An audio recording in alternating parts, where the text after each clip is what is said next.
Bismillahirrahmanirrahim. Assalamualaikum warahmatullahi wabarakatuh. Video ini dibuat sebagai tugas ulangan tengah semester dari mata kuliah pengantar Sejarah Peradaban Islam dengan dosen pengampu Dr. Randes Ahmad Afandi, MAG. Saya Mila Fauzia dari PAIE semester 3. Situs Taman Purbakala Cipari. Situs Museum Taman Purbakala Cipari berada di lingkungan Kelurahan Cipari, Kecamatan Cigugur, Kabupaten Kuningan, Provinsi Jawa Barat. Situs Cipari sekarang lebih dikenal dengan Situs Museum Taman Purbakala Cipari, yang semula adalah tanah milik Bapak Wijaya. Pada tahun 1971, Bapak Wijaya menemukan jenis batuan yang mirip dengan batu yang pernah dipamerkan di Gedung Paseban Tri Panca Tunggal Cigugur. Kemudian, penemuan tersebut dilaporkan ke Lembaga Purbakala dan Peninggalan Nasional di Jakarta.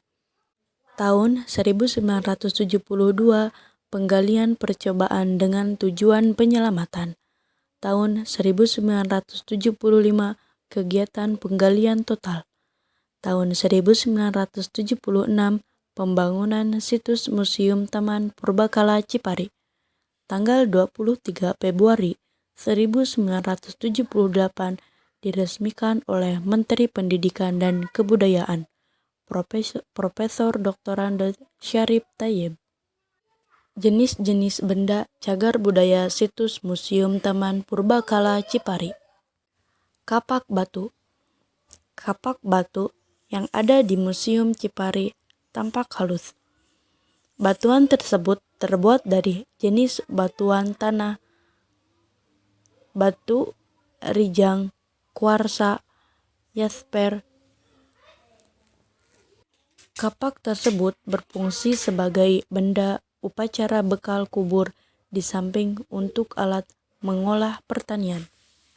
Gelang batu. Gelang batu dibuat dari batuan kalsedom dan kuarsa. Gelang batu tersebut ditemukan di dalam peti kubur batu dan di luar peti kubur batu yang difungsikan sebagai benda upacara, bekal kubur, dan perhiasan. Kapak perunggu. Kapak perunggu merupakan salah satu hasil teknologi masa perundagian yang dominan. Kapak tersebut difungsikan sebagai benda upacara dan alat. Benda gerabah. Benda-benda gerabah sebagai salah satu hasil budaya manusia dan merupakan unsur penting dalam usaha menggambarkan aspek-aspek kehidupan manusia. Temuan gerabah situs Cipari ada yang berbentuk fragmen dan ada yang masih utuh dengan bermacam-macam bentuk. Gerabah situs Cipari nampaknya diproduksi sendiri karena ditemukan pula bahan yang sudah dicampur antara tanah liat dan pasir gerabah. Gerabah tersebut difungsikan sebagai alat kebutuhan rumah tangga dan bekal kubur. Monumen di luar museum. Peti kubur batu. Peti kubur batu tersebut merupakan wadah untuk mengubur mayat. Pada budaya megalit, penguburan antara lain meletakkan mayat di dalam kubur batu, karena penguburan merupakan bagian penting dalam situs kepercayaan. Sebab dalam penguburan terkadang pengertian masyarakat tentang si mati dan untuk kesinambungan si mati. Di dalam peti kubur tidak terdapat kerangka manusia, hanyalah bekal kubur yang didapatkan berupa kapak batu, gelang batu, dan gerabah. Hal ini karena keberadaan peti kubur batu di situs Cipari berada pada ketinggian 661 meter dari permukaan laut. Tanahnya gembur, subur, dan keasamannya tinggi. Tidak bisa mengawetkan organik terutama tulang menurut penelitian sementara. Altar batu, sebuah bangunan yang berundak-undak yang dataran atasnya biasanya mengandung benda-benda megalit atau makam seseorang yang dianggap tokoh dan dikeramatkan, yang berfungsi sebagai tempat upacara dalam hubungan dengan pemujaan arwah nenek moyangnya. Menhir. Menhir adalah sebuah batu tegak kasar yang tidak dikerjakan, disimpan manusia di suatu tempat yang tinggi atau bukit untuk kepentingan memperingati seseorang yang sudah mati ataupun masih hidup. Batu tersebut dianggap sebagai medium penghormatan sekaligus menjadi tahta kedatangan roh nenek moyangnya.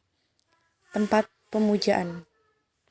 Dolmen, susunan batu yang terdiri dari sebuah batu lebar yang ditopang oleh beberapa batu lain sehingga menyerupai meja yang berfungsi sebagai tempat untuk pemujaan kepada arwah nenek moyangnya sekaligus tempat penyimpanan sesaji. Batu temu gelang, suatu susunan batu dalam bentuk lingkaran merupakan tempat upacara dalam hubungan dengan arwah nenek moyangnya dan tempat upacara dan musyawarah. Batu dakon. Batu dakon atau lumpang batu berupa peninggalan budaya megalit yang berlubang satu atau lebih lubangnya berbentuk lingkaran. Fungsinya digunakan dalam upacara yang berhubungan dengan pemujaan kepada arwah nenek moyangnya dan berfungsi pula sebagai pembuatan ramuan obat-obatan. Mungkin cukup sekian dari saya, kurang dan lebihnya mohon maaf. Sekian, terima kasih. Wassalamualaikum warahmatullahi wabarakatuh.